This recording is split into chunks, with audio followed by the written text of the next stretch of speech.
On attendait un choc entre les deux packs, il a bien eu lieu. Les brivistes ont très nettement bousculé les Grenoblois tout au long de la partie, même si hélas pour eux, ils n'ont pas réussi à concrétiser une bonne dizaine d'essais quasiment tout faits. Résultat, dans cette première période, les buteurs ont tout le loisir de s'exprimer. Warren Burton pour Brive et Marc Bill pour Grenoble trouvent par deux fois le chemin des poteaux pour un score au repos de 6 partout. En deuxième période, place au jeu climatique, l'orage s'invite, Burton claque le drop et une pénalité, Marc Bill rajoute 3 points, 59e minute, on en est à 12-9 pour Brive.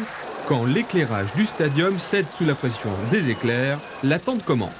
On attend 30 minutes, si la lumière revient, on rejoue. À l'heure actuelle, avant 30 minutes, mais à l'heure actuelle, avec l'orage qui tourne, sécurité des gens, on ne joue pas pour le moment. 25 minutes plus tard, retour sur le pré détrempé, changement de tactique des Corésiens, un jeu aérien s'organise et Grenoble cède à la 69e minute. Les Isérois à 10 mètres de leur en-but perdent leur touche, regardez bien. Burton glisse un coup de pied judicieux par-dessus la défense, l'arrière Nicolas Leroux a suivi, l'unique essai du match est enfin arrivé. Le match a été arrêté et qu'il restait une vingtaine de minutes et qu'on a dû reprendre dans les conditions climatiques que nous avons été obligés de reprendre, on ne s'est pas très bien adapté et qu'on a continué à jouer nous comme si on était dans des conditions normales alors qu'il fallait renoncer de jouer et faire ce qu'ils ont fait eux, quoi. Faire des grands coups de pied et attendre la faute.